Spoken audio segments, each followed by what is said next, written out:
拖车节，首先我们把绳子双折叠穿过拖车扣，然后从绳圈中掏出主绳，然后再用副绳绕主绳一圈，最后副绳对折穿过绳圈，收紧主绳。节点牢固，可用于拖车逃绳下降。点赞加收藏，关键时候帮你忙。分享一个非常实用的带口节。首先我们把绳子对折，从带子后方绕过来，用下方的绳子穿过绳圈收紧，然后另一根绳子对折塞进绳圈，双向收紧完成。此节紧致，收紧密封效果好，一节一节。点赞加关注，真的很实用。绳子断了怎么办？教你一招有备无患。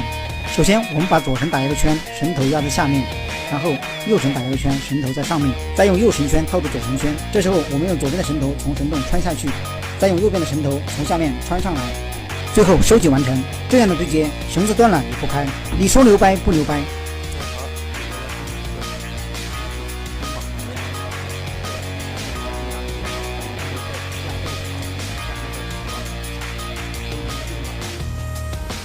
看到视频的朋友们，大家好！高空吊物单人操作，最容易打结的、最方便使用的收绳结，大家看啊！咱们这样一起就完成了，非常牢固、安全可靠。在不用的时候，大家看，只需咱们这样一抖的绳，轻松收绳啊，方便又实用。大家好，给大家打个抬杠扣与棒棒结的组合，将这个盘子做的很，咱们将绳连起，我们将中间这样打个棒扣。将棒扣劈开，给它直接套入盘子里。我们一说进去，这块我慢慢打给大家看。一个手抓住，将另外一个绳这么不让它朝一圈，然后将这绳分包给它掏出。可不是形成两圈圈，将两圈圈合在一起，对吧？二次简单，特别是牢牢过，非常理解。看到视频的朋友们，在绳子里上方打一个空圈向下平移。在户外攀爬、高空作业、高空救援，都能用到的一个软硬件。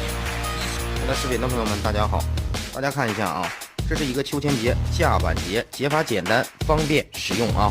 咱们这样向下拉，向上提，稍稍一整理，户外荡秋千、粮仓做架板，离不开必不可缺的。看到视频的朋友，大家好，大家都被这个户外晾晒衣服有时候常常困扰的是什么呢？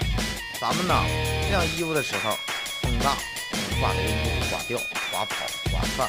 大家就像我啊，准备另一根绳子，这样打出4节，然后啊，咱们均匀的分布将这个绳结衣服挂在这个里面，再也不怕风大，将衣服吹散、吹跑、吹掉了啊，很好的一个防风挂钩结。感谢大家。